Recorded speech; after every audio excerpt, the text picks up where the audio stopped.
Mini episode 501 of the FDH Lounge is brought to you by Sportsology, delivering unconventional columns and webcasts about sports, TV, music, movies, and more. Follow them on the web at sportsology.info. The FDH Lounge. You want to schedule your life around it. A long time ago, on a gloomy, wet Cleveland spring night, two men stand alone amidst the late-night drizzle. Their voices echo across the vacant station parking lot as they debate the merits of the great American radio show that have been missing for far too long. On that night, an idea was born. That idea became the FDH Lounge.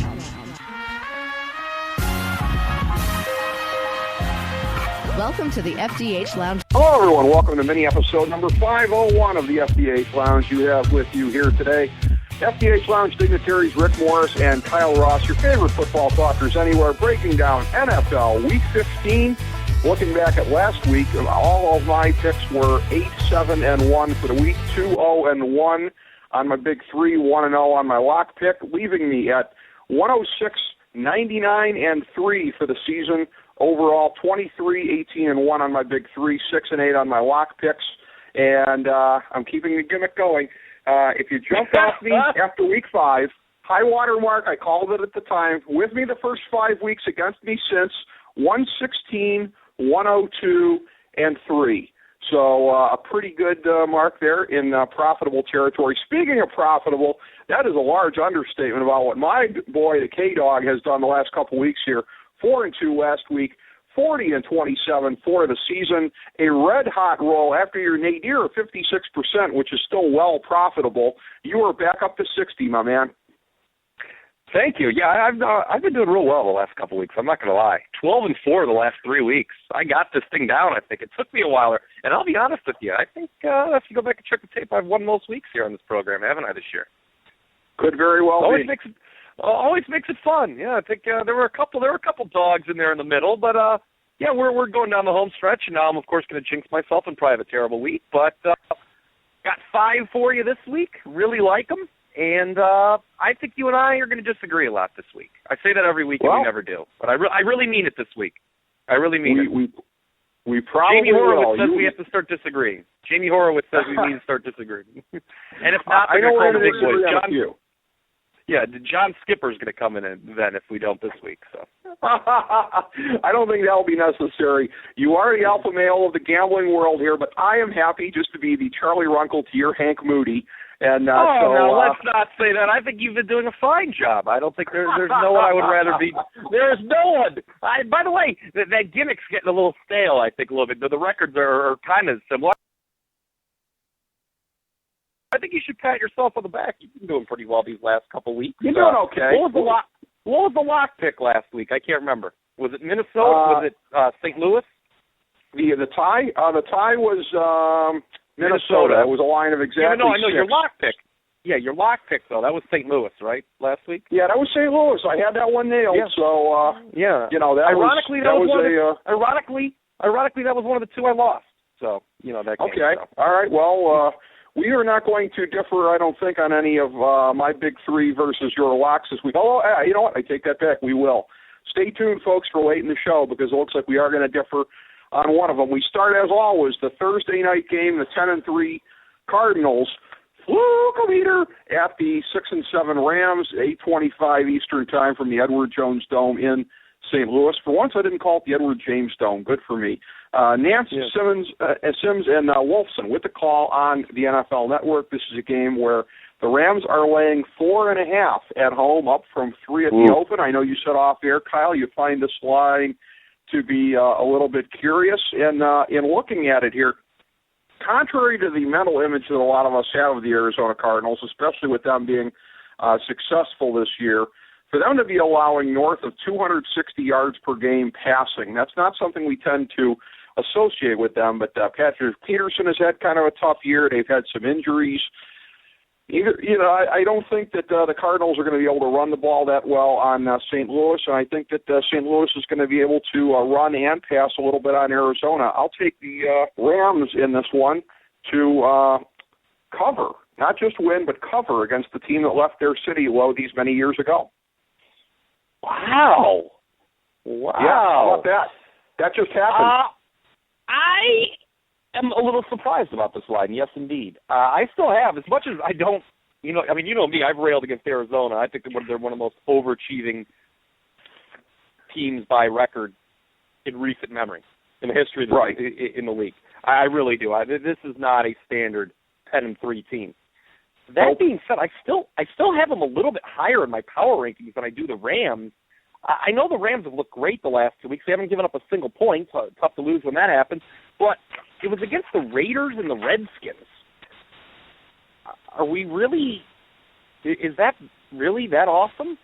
I almost recommended this, but because I've been so down on the Cardinals all year and I kind of don't want to look stupid, I'm not going to recommend it. But man, if I played this, I'd take the dog, especially with the number up to 4.5 now. I can understand that St. Louis was slightly favored, but not by more than a field goal. This line stinks to me. The Rams may win this. I know that that's a real tight window.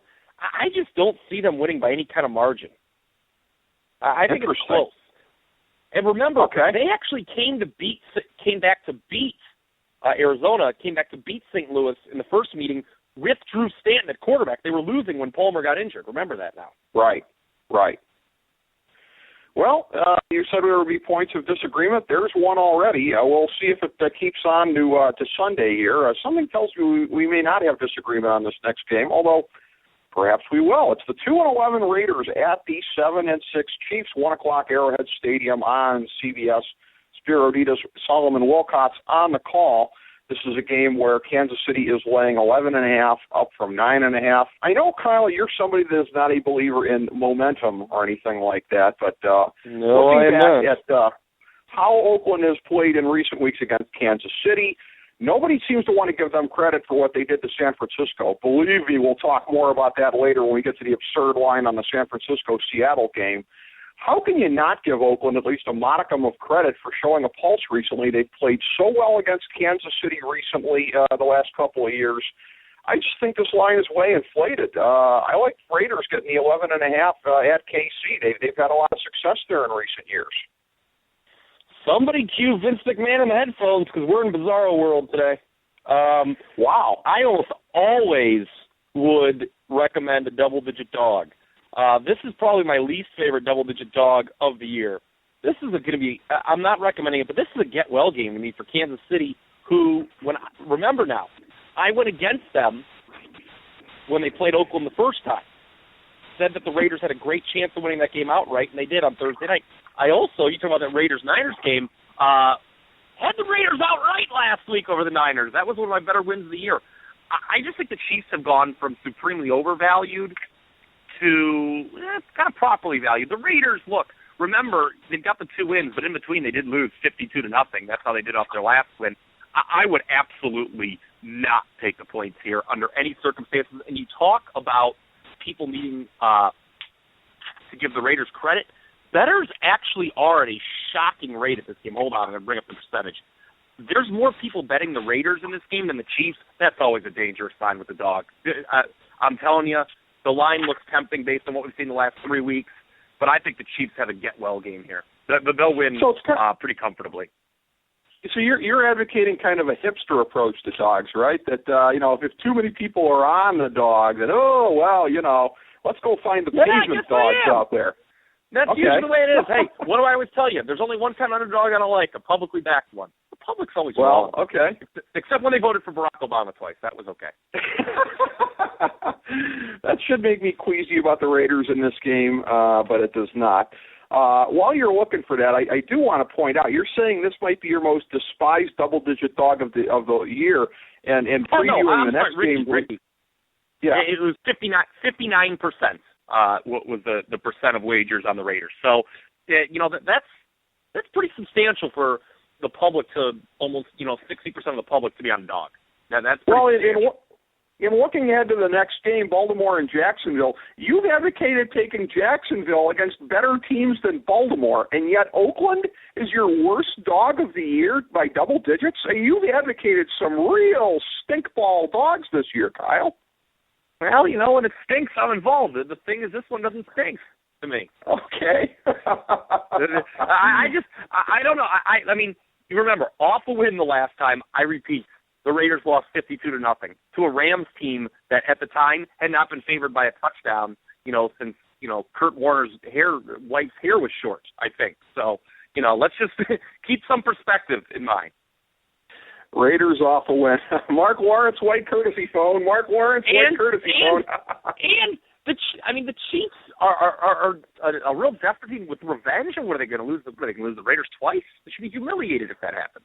I don't think they're going to lose straight up, but it will be interesting. Up next, as we had indicated, the 2-11 Jags at the 8-5 Ravens, 1 o'clock Eastern Time, M&T Bank Stadium in Baltimore. Tom McCarthy and Adam Archuleta on the call for CBS. This is a game where Baltimore is laying 14.5 up from 13 at the open. And while I'm not as queasy about lines of this nature as you are, I'm not sure anybody is, even I kind of blanched a little bit at this one. Then again, looking at some of the losing efforts that Jacksonville has put up this year, and looking at the Ravens, again, the numbers don't lie, 84.5 yards per game given up on the ground. How is Jacksonville going to be able to establish the run sufficiently with Denard Robinson? The bloom is off the rose there a little bit in recent weeks anyways. If you don't have him establishing the run or somebody doing it, and it ain't like Toby Gerhardt's your guy, am I right, guys? But, I don't see how Jacksonville's going to be able to move the ball at all. I think the Ravens are just going to boat race them here. And I realize that probably every time I've used the word boat race this year, I've been wrong. But, hey, this is going to be the first. Baltimore minus 14.5. Look, I'd love to make a case for Jacksonville because, look, this one, when a line creeps over 2 touchdowns, generally, I'm all in on the dog. But let's make it 2 for 2 that I'm not in on the double-digit dog this week. It's just too – I can't make a case for Jacksonville. They have no reason to win. They would actually be foolish and look, their chances of winning are minimal. I mean, they could at least stay competitive, I guess. But why would they? Last week I was in Texas and we were driving from Boston to Dallas on Sunday. And I was desperate to listen to some football on the drive, and I found the Texans-Jaguars game. If you remember, one of the 2 games I lost last week was taking the Jaguars at home against Houston. And Houston kind of started to pull away, and the announcers made one heck of a point. They're like, you kind of just wait for Jacksonville to realize they're a bad team and start making mistakes. I was like, yeah, it's not really a bad point. I just, like you said, I don't see how they compete here. Baltimore historically is great as a big favorite. I believe when favored by at least 13 at home, 5-0 straight up, 4-1 against the number under Harbaugh. So this is a team that I believe will win the AFC North. Big win last week against Miami. I don't see them having too much of a letdown. Not recommending it, obviously, because I would never recommend a double-digit favorite. But, I could see Baltimore taking care of business there. All right, we are in accord on that one. Next up, we move to the AFC South. It is the aforementioned 7-6 Texans at the 9-4 Colts. 1 o'clock Eastern Time, Lucas Oil Stadium on CBS. Kevin Harlan and Rich Gannon are on the call in this game, and the Texans getting 7.5 again. Had been 6.5, so we've had a little bit of that spread there thus far. I've done this before with Houston this year in terms of I'm not really comfortable making a macro-type judgment applying it to one game. The fact that I had picked Houston to make the playoffs, and that appears to be kind of slipping away, although they've stayed in it by the skin of their teeth. If they're going to have any chance whatsoever, they got to win this game. And I'm just looking at the way that it's going here. And again, I know you're not a big proponent of carryover / momentum / whatever. I watched Andrew Luck for an entire game last week against my Brownies. Did not look good. Now he gets to go in and face J.J. Watt. Houston could win outright. Don't think they will, but I'll take the 7.5. Thank you very much. With the line creeping up over 7, when I first saw this game, I kind of just scratched it off the list. But I did make a note to myself, if it goes above 7, maybe there's some interest in Houston here. You are right. Houston's a desperate team. I still think that they can, even if they were to lose here, they can make the playoffs as a wild card if they were to win out. I've seen a lot of people, running simulations for the remainder of the year and saying that in a tie-break situation, which, given the current AFC landscape, you're going to have multiple teams finishing 9-7 and some nasty tiebreaker deciding who makes the playoffs. People have been running simulations. it seems that Houston is in a favorable spot with the tiebreak if there's a real log jam at 9-7. So you and I both picked them to actually win this division. So we'll talk about that in the year in review. How we've just why I just kind of undersold the Colts this whole time. It's foolish. I was wrong. I'd be inclined to take the points here. I don't know. Is Indianapolis going to win another close game? Maybe Houston does win it outright, or maybe they get blown out. So I'm laying off. By the way, I don't think Houston's ever won in Indianapolis, too. That's another reason why I'm kind of scared of the dog. Okay. I don't even think the year that they had Curtis Painter they won, if memory serves me correct. They may not have, yeah. Well, there's first time for everything. We shall see. There sure is. Speaking of which, one of the famous Morris segues, the first time that Johnny Manziel ever starts a game in the NFL, it'll be this Sunday. The 7-6 Browns hosting the 8-4-1 Bengals, 1 o'clock Eastern time from, I'll still call it Cleveland Browns Stadium. This is a flex game, moving to Fox for some reason, although it's an AFC tilt. Tom Brenneman, David Deal, and the lovely Tamara Oakman on the call for Fox. And this is a game that has moved to a pick'em after Cincinnati was being favored by 2 initially. So the odds makers apparently taking into account the fact that Brian Hoyer and his pathetic inability to move the ball now that he's been exposed. Ricky, hold on. If I can interject, that line actually moved in favor of the Browns before the quarterback change. Before? Well, people probably sensed it was coming, no? Yeah, I would agree. I mean, I think it changed the point. It had moved down to 1, if I remember correctly, and then the change came, and then the book shifted to 0, just, obviously because, people curious about Manziel may just want to bet on him, I think. Well, but I'll tell you the difference this. between Manziel and Hoyer is negligible. I'm going to just say it right now. It's negligible. I kind of agree. I don't think it's going to be dramatic. I think there are going to be some things. I think they had to move to Manziel just because Hoyer had shown pretty definitively that he'd been exposed.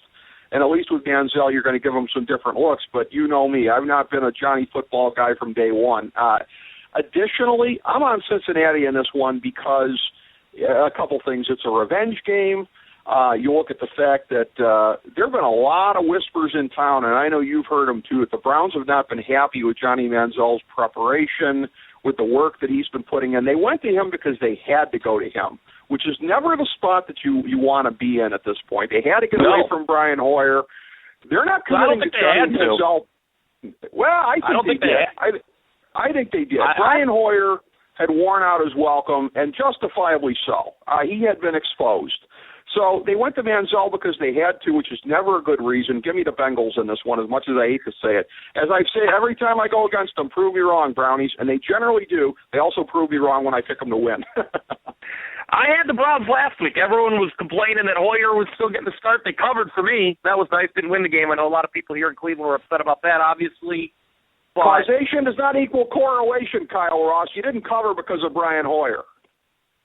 No, you covered because the defense scored 2 touchdowns. Thank you very much. Yes. But hey, I'll take I don't care who scored the touchdowns. If I cover, I'll take it. I don't care. Mary Kay Cabot fine in the back of the end zone. Okay. Yes. Look, you know me. I think Cincinnati is kind of up there with Arizona as my 2 most overrated teams when it comes to record. So I will not be picking them. I will not be picking them at all. This team is going to find a way to miss the fairly convinced. I said it last week when I went against them, too. By the way, I won on both these teams last week, if I can pat myself on the back again. Went against Cincinnati. They got boat raced. Let's use that term appropriately here in the fourth quarter at home against the Steelers. And I said on this program last week that I wouldn't be surprised if the Bengals lost out.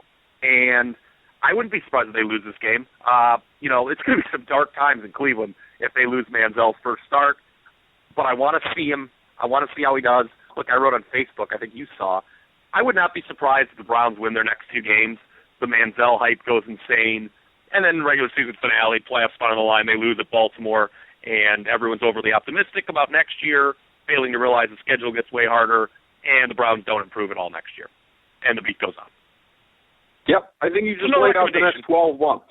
Yeah, you laid it all out, and I find little, if nothing, to disagree with. As I've said many times on the show, the Browns are my favorite team, and the Miami Dolphins are my 1A team. They are in the next game here we're going to talk about, 7-6 Fish at the 10 and 3 Patriots, 1 o'clock Eastern Time, Gillette Stadium in Foxborough on CBS.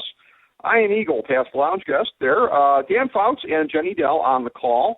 And this is one where, New England is laying 9, had been 7 at the Open. This is, of course, a revenge spot. You and I have talked a number of times about the inexplicable nature of what happened in the second half of the season opener. A little bit less inexplicable, as we've seen the Dolphins have some highlights during the course of the year, but I get the sense now, I've said this before and been wrong, but I think it's all going to be downhill for them at this point. You look at the fact that Revis Island is back, and it's up there. Keenan Allen last week can tell you it's open for business again. Mike Wallace, a critical part of the Miami offense. You think he's going to be able to get anything done there in the cold of Foxborough against Revis? I just think this is one that could be ugly. I'll take New England laying the 9 points. As much as I'd like to be wrong, no love for Bozo Choke. A lot of love for the fish, but I just don't see it. Oh, no, not Bozo Choke. That's a bad take. That's a bad take. It's a classic Cleveland take. I am not ready to write Miami off. This is a good team. Okay. The problem is New England is a great team and they have revenge. Belichick is, usually rather surly in revenge situations. But Miami's next 2 games are at home against Minnesota and the Jets. They can still win those games and maybe get in as a wild card. Let's not write them off just yet. That would probably save Joe Philbin's job. Miami never wins on the road in December, it seems, especially when it's cold. But, God, this is a lot of points. And the line keeps creeping up. You can get as many as 9.5. I think it's 5 dimes. No way would I don't want to lay the points here, especially New England off a high-profile TV win. Not interested. And, by the way, I have no recommendations yet at this point. None yet, but we're going to be getting to some. Not on the next game, but we're going to have a flurry coming thereafter. The next game, of course, 2 garbage teams in the biggest garbage division we've seen in football in many, many years. The 2-11 Bucks at the 4-8-1 Panthers, 1 o'clock Eastern Time from Obama bailed out Bank of America Stadium in Charlotte. Yeah, boy, Dick Stockton, Brady Quinn, and Christina Fink on the call. This is one where Tampa's only getting 3 because all the wussies out there are pounded down the line from 5. Now Cam Newton's not going to be playing. Guess what? I'm hardcore. I was going to take Tampa before. It's down to 3. Guess what? I think they can win outright. They're not a good team, but neither is Carolina. Don't be fooled by the fluke last week at the Superdome. Again, what's Derek Anderson going to light it up twice against Tampa Bay? I realize that Tampa Bay has been pretty pathetic this year, but as we've seen with Oakland, as we've seen it with Oakland in recent weeks, and coincidentally with Carolina last week, every dog has his day. Give me Tampa for the outright win here. They'll get to 3, but I think not even need it at Carolina sans Cam Newton. Who had Carolina last week? I believe you did. Yeah, thank you very much. Look, count me among the wussies the so-called wusses, quote-unquote, that have lost interest in Tampa Bay. I don't like to play games where there's kind of been this crisis midweek. I just don't. I don't know. Call it my bleeding heart liberal self. I feel bad playing against a team whose starting quarterback got into a car accident. I don't want to do that, really. I liked the number when it was higher. That's good. I'm glad. What? The man is still injured. I root for Cam Newton. I think he's a fine individual. I'm sure his father can purchase him the best medical care available, Kyle. Well, I'm sure he doesn't need his father anymore. And by the way, thanks to Obamacare, anyone can purchase the best medical coverage anywhere. Thank you very much. There it is. If he can afford the premiums, have you checked the 2015 numbers, Kyle Ross? Well, I'll tell you what, I'm a proud member of the 2014 numbers. I'm getting a great deal. I ditched my private insurance in a heartbeat. Those people are ripping me off. I'll tell you what, I need to go to the hospital for the way those people are, those people are going up my you-know-what to get money out of me. So there we go. Look, these are also, I'll talk about this. Actually, I'm going to contradict myself, so I won't say. I was going to say I don't like playing games between 2 bad teams, but I am going to contradict myself on that later. So I'm staying away. Long and short, I'm staying away. You did mention Derek Anderson has beaten Tampa Bay once, so that's another reason not to be too excited about the Bucs. By the way, Lovie Smith. if it wasn't for Ken Wisenhunt, would be turning in, we could say, would be turning in one of the worst performances by a first-year head coach I've ever seen. Exactly. I'd rather take, what was her name, Lovey Howell, I think, from Gilligan's Island. I'd rather have her on the sidelines right about now than Lovey Smith. But moving up to, by the way, you're going to contradict yourself on the next game here. Two bad teams here. It's the 3-10 Redskins at the 4-9 Giants, 1 o'clock Eastern Time from MetLife Stadium in New Jersey on Fox.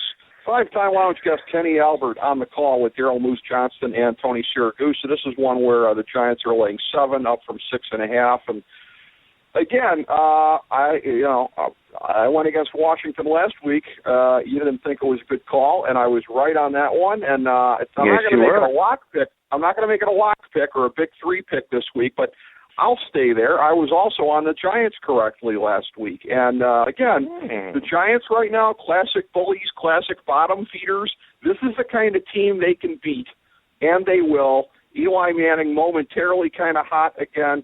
I'll take the Giants against the Redskin team. It's in complete disarray, lay the 7. Wow. Completely disagree. I don't think the New York Giants should be laying 7 points against a Pee Wee League football team at this point. Okay. Well, maybe they should against the Tennessee Titans, but then again, the Tennessee Titans are worse than a Pee Wee football league team at this point. Yes. Division game. The advanced line for this game was 3.5, so there's a lot of value there. I just think that this number's way too high. I was waiting for it to get to 7. It has. First recommendation of the week. Look, I was wrong. I had the Redskins last week. They really no-showed there, and I don't care who their quarterback is, quite frankly, this week.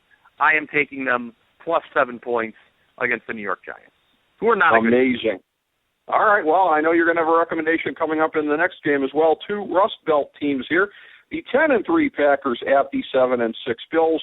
1 o'clock Eastern Time from the late Ralph Wilson Stadium in Orchard Park, New York. Kevin Burkhardt, John Lynch, and the delicious Pam Oliver on the call. This is one where Green Bay is laying 4.5 down from 5.5 at the open. And, again, when you look at the success of Fred Jackson last week, especially in the short passing game, which basically a lot of times works the same as the running game, I've been holding up Green Bay's bad performance against the run statistically the whole year, although they've got it down to 129.2 per game. But, again, the Bills are another one of these teams I cannot seem to outguess. I'm going to pick against them in this spot. I think that the Packers are going to stay hot. We did see some defensive holes Monday night from them. Those are some things that may be more of a longer-term concern for this season, but I don't think it's a short-term one against Buffalo. I don't think the Bills can keep up. Give me the Pack laying a 4.5. A couple weeks ago, look, first of all, remember we did that mid-year show, and I said, look for the Green Bay Packers to take off. That's looking pretty good right now. Yep. They're not going to lose this game, but like a couple weeks ago when I actually went against them when they were in Minnesota, they're going to have trouble. Buffalo has a very difficult schedule left. They do play Oakland next week on the road, but their other 2 games are at Green Bay and New England, which kind of makes you think that they're not going to make the playoffs. Too bad. Buffalo really tried, but I like them plus the points. It is a classic spot that I love to jump on. The public, believe it or not, despite the line coming down a little bit, the public is all over Green Bay. 80% of the wagers are on them. That's always a warning sign that the smart money is going in the opposite direction. It's a nice home dog. Green Bay off on a short week here. You mentioned the defensive issues. I know Buffalo doesn't have the talent, skill positions that Atlanta does. I just think that the Bills, with that defense, keep this one close and stay into the end. Second recommendation of the week, Bills plus the points. All right. I know you have more recommendations coming, including the next game here, the 6-7 Vikings at the 9-4 Lions, 4:25 Eastern Time, Ford Field in Detroit on Fox. Chris Myers, Rondé Barber, Jennifer Hale on the call. Detroit is laying 9.5 in this one, up from 7 initially. This is one where, again, I'm going by gut feel on a lot of the games this week for lack of a better way of doing it. most people, if you put a gun to their head and asked what the number of games, the spread is between the Lions and the Vikings, would not guess that they're only separated by 3 wins right now. I don't think the general public grasps that the Vikings are 6-7. Mike Zimmer's probably done a top 10 coaching job in the league this year. They've got a nice nucleus that they're assembling in Minnesota. Anthony Barr's had a heck of a year. It helped revitalize that defense. I just think that the gap between these teams is closer than that 9.5-point spread would indicate. Don't think the Vikings can win, but I sure think they can cover. Well, we have been disagreeing a lot this week, so I was right, but we will agree here, and this is the third recommendation. Vikings plus the points. I also do not think they're going to win, but again, when you give me more than a touchdown in a division game, I like it. Minnesota's just been real strong. I mean, you pretty much nailed it. This team's a tough out. And I think they'll stay close. Detroit's off back-to-back pretty easy wins. They'll finish their year at Chicago, at Green Bay. They're going to need to win one of those two in addition to this one to make the playoffs. I just think maybe they get caught peeking ahead, believe it or not. Detroit, I like them. I like them more than most people, I think, but I don't like them in this price range. And I'm definitely playing, and I love, me, I love to play against the line moves like this. Where I'm getting a few extra points thanks to the public. So Minnesota, third recommended play of the week. Yeah, and much like Minnesota 2 years ago, I think that Detroit is another team. To me, not as much as Arizona or Cincinnati, but may not be quite as good as their record based on how they've played this year. Probably not. They've won a lot of lucky games this year. The Atlanta game over in London, the New Orleans game. They've got some lucky wins this year. There's no denying that. Yeah, they certainly have. They're a big regression candidate for next year. Stay tuned for the off season on the program. Yeah, up probably. Next, yeah, I think so. The 10-3 Broncos are up next at the 8-5 Chargers. 4:05 Eastern Time from Qualcomm Stadium in San Diego on CBS. Not to pick on USA Today Sports Weekly, but unless somebody jumped networks and I wasn't paying attention, I don't think it's Jim Nantz, Phil Simms, and Michelle Tafoya on the call in this one here, but maybe they. Rick Morris. Yeah. Well, look at me lighting up USA Today Sports Weekly after I put them over every week. But hey, maybe they know something we don't. Maybe Tafoya is tempting for them on Sunday. Yeah, they might pull your subscription. Could be. Maybe she's tempting for them. I don't know. This is a spot here where, again, I'm looking at the macro and. I've been saying all year I think San Diego is going to make the playoffs. They're making it a little bit harder for me to believe that at this point, but I think Denver is starting to get it in the back of their minds that they're not going to catch New England. So the whole thing of these being must-win games for Denver, I don't know. And even if it is, they've looked kind of up and down as well. They allowed Buffalo to get the worst penis-punching back cover of the year last week. Maybe I still got that too fresh in my mind. I like San Diego in the 4, and you heard it here first. I think they can win outright. I just don't know what to make of this game. This is just a hard call. The line's basically identical to what it was last week against New England, a game that San Diego led at the half, but then really didn't do anything after that. Denver hasn't really put it all together for a couple games now, and they are certainly not as effective on the road as they are at home. You talk about not being able to catch New England. I admit, New England's got the easier schedule, I think, down the stretch.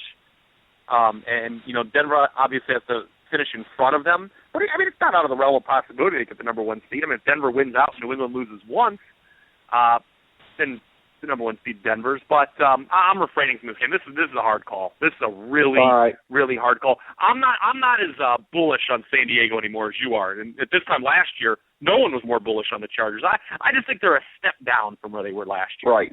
I don't know why. They're also like they may be at this point. All right, 5 games to go up next here. It's the Fox Game of the Week. The 7-6 49ers at the 9-4 Seahawks. Buck Aikman and Andrews on the call, 425 CenturyLink Field in Seattle. This is one where Seattle is laying 10.5 up from 7.5 originally. This is not so much a why ask why game as one where I almost feel like I'm being trolled here with the point spread. I've been talking about this all year, and look, okay, for everybody that's been saying San Francisco's not going to make the playoffs, even this bitter clinger is with everybody on that now. You don't lose to Oakland and then bounce back to make the playoffs. I was waiting for that. I was waiting for that. Yeah. So this is my concession on that. But 10.5? I feel like I'm being trolled here. This is not Slippery Rock College. This is a heated rivalry game. And look, if San Francisco bounced back to win it outright, I wouldn't be shocked. I'd be a little surprised at this point, maybe more than a little. I'd be shocked. Kyle, this is a very good team, albeit one that is underachieving wildly at the moment. Give me San Francisco in the 10.5. It's not a why ask why, because I think I get the mentality behind it. Everybody's just having a collective nervous breakdown and acting like the 49ers are the worst team of all time. Well, they did lose outright to the Raiders last week, and it was not a fluke. Yes. Yeah, that doesn't make them the worst team of all time. I mean, they made David Carr look really good. I'm with you. This is my fourth recommendation. I absolutely love this play. It is a classic go against what you saw last week play. The advanced line, you talk about the line opened at 7.5. The advanced line was even less. I think it was closer to 6. Ton of value on the dog. The Niners will not win this game. They are done from the playoffs. I'm telling you, they have zero shot. I am wrong. I'm putting the nail in their coffin. Last week killed them. They're not making the playoffs, but they're going to show up this week and hang around. Seattle off a huge win against Philadelphia that most people saw. They are rounding back into Super Bowl form. Oh, by the way, I just think this one comes down to the final possession. They usually do, save for what we saw Thanksgiving night, which kind of started this downfall the Niners are on. Yeah, fourth recommendation this week, Niners plus the points all the way. I circled this one immediately. My favorite play of the week. Well, by the standard of go against what you saw last week, that doesn't help out at all when it comes to the Monday night game, because I don't know what direction that would push you in. It's the 5-8 Saints at the 5-8 Bears. Chicago's got to be jealous as hell that New Orleans is in the NFC South, the worst division in football in many years. 8:30 Eastern time from Soldier Field on ESPN with Tirico Gruden and Salters on the call. This is one where you've got New Orleans laying 2.5 on the road, down from 3, and it shows you that there's a residual in there of more respect for New Orleans. As much as Chicago is underachieved, I think New Orleans is even a bigger underachiever at this point, and there's a sense that the Saints are going to bounce back, that they show they can win in the cold on the road late in the season as they did in Pittsburgh against all evidence for what they've done recently at home. But I don't see this as being a bizarro team of like, well, they used to just be able to win in the Dome, and now they only win on the road in the cold. I'm not buying it, and believe it or not, I'm on Chicago in this one. I just think that everybody's going to be looking for New Orleans to bounce back. It seems too obvious to say that this is one where New Orleans makes up for some of what's happened recently. What if it doesn't happen that way? You know, what if the bad guy gets away at the end of the movie? You know, what if things don't go according to the script? Chicago's breaking the script here in the town of CM Punk. No less. Look for the pipe bomb, the Bears to cover and win, I think, on Monday night. I'll tell you what direction I go in when you see how these teams played last week. Pass. This is a horrible, man. Both these teams stink. And I'll just follow up what you just said. You and I included, and a lot of other people, despite how awful this NFC South is, we're just still handing it to the Saints mid-year. Yeah, I don't think they're going to get in. I'm telling you. This is last week, I was on the Panthers taking 10.5, thinking I need those 10.5 points. What the Saints did last week was inexcusable. This team stinks. Of course, I also watched the Bears last Thursday night, and believe you me, they stinks as well, okay? I mean, both these teams stinks. Well, fortunately for New Orleans, everybody in the NFC South stinks, including, as we get to my big three, the first of the games in there, it's the 8-5 Squealers at the 5-8 Falcons, 1 o'clock Eastern time from the Georgia Dome in Atlanta on CBS. Greg Gumbel, Trent Green, Evan Washburn on the call. This is one where Pittsburgh is laying 1, down from 1.5 initially. Again, I'm always queasy going by any kind of macro things, looking at what I expect for the season and trying to apply it to one game. But I don't That's see very troubling. Yeah, it is. But do you see Pittsburgh going 1-3 against the NFC South? This is still a team that could make the playoffs in the AFC. I just don't see it. Okay, they had their 2 choke games at home against New Orleans and Tampa Bay. I just, as much as I loathe that franchise, as you know, as a good Clevelander, I can't pile on to that extent. to say that they're going to go down to Atlanta and make it 1-3 against the AFC South. Now, I said a second ago it seemed too obvious to go on New Orleans to bounce back, so I was going to go the other way. Maybe this seems too obvious, but I think Pittsburgh's going to go in there, get it done. I'll take them laying the 1. Wow, we disagree. Okay. I think Atlanta's going to win the division. There's some 2.5s out there at home. Falcons are a lot better. They're going to win the division. I think this is a meaningless game for Pittsburgh, believe it or not. If they win their next 2 games, one of them is against Cincinnati and the other one against Kansas City, fellow playoff contenders, they'll make the playoffs. This is a completely meaningless game for the Steelers, while the Falcons, who still have to go to New Orleans next week, it means everything to them. I know I went against Green Bay on a short week, but I'm taking Atlanta here. The Steelers are the most Jekyll and Hyde team. Steelers are the most Jekyll and Hyde team in the league. They are, and in recent years in December games, they've let down in spots like this one.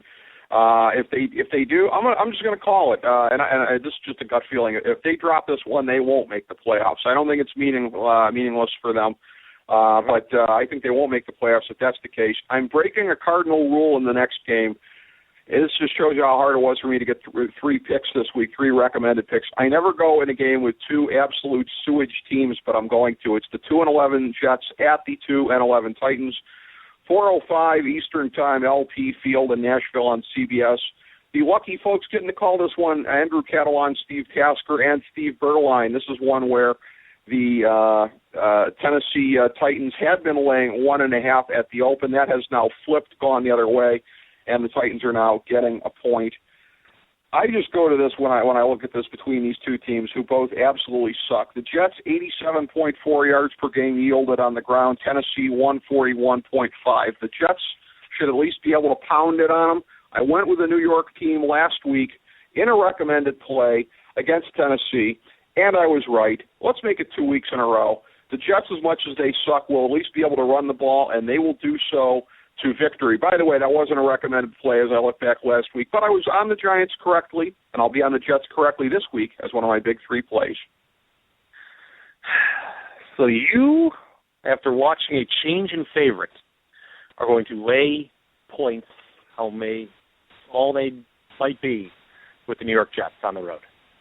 Isn't that counterintuitive? Don't you like to do counterintuitive? Good luck is all I got to say. This game is unplayable to me. I mean, screw recommend. I mean, this is unplayable. I mean, it sucks. I mean, whoever wins this game is actually going to hurt itself when it comes to the draft next year, because both these teams need a starting quarterback. So the loser of this game, or the winner of this game, could be the ultimate loser. I have zero interest in playing this game, even less watching it. It seems poetic that the winner of this game would be the ultimate loser, no question about it. We go to the 1,000-star gold-plated lock of the millennium that I have for NFL Week 15, and it is the Sunday night game. It's the 9-4 Cowboys at the 9-4 Eagles from the Link in Philadelphia, 8:30 Eastern Time on NBC. I won't be watching this, as I will be at TLC, but I'm told that Al Michaels, Chris Collinsworth, and Michelle Tafoya will be on the call. Right. Philadelphia is laying 3 in this one, and I'll tell you what. Again, what we saw a couple weeks ago, it's not just that Philadelphia destroyed Dallas. It's how they did it. It's how they were able to keep Murray in check. And again, the funny thing is the run and pass defense numbers for these teams are fairly similar. And for as much as everyone's been hobbing the Cowboys this year defensively, it's been a little bit more of a bend but don't break thing than you would think. That's what the numbers show you. That's really the case. I'll take Philadelphia again. It's going to be much closer than last time, but I'll take them laying the 3. That's my lock. I don't hate that pick. It just seemed too obvious, though. It's like it does. The Eagles should. I mean, the Eagles, that win on Thanksgiving should count for something, right? I mean, this line says the 2 teams are even, which I had them, these 2 teams, even most of the way until the Eagles went to Dallas and destroyed them. This line kind of smells a little bit, which is why I'm staying away. If you force me to make a pick, though, I'd be with you just because my power rankings indicate the Eagles should be, laying like 5.5, 6, not 3. But, all right. So that's not one of your 5 recommended. All right. Well, that's not one of your 5 recommended for the week, which are, of course, Atlanta, Washington, Buffalo, Minnesota, San Francisco. my 3 recommended for the week are Pittsburgh, the Jets, and my lock being the Eagles. And I have to say, Kyle, after laying it out before and after making the analogy there, Charlie Runkle and Hank Moody, the only thing I can say about our performance on the show this week, nailed it. I like it. As always, it was a blast. As always, it was a blast. It was. All right, folks, join us again next week. We'll catch you. We'll break down NFL Week 16 right here in the FDH Lounge.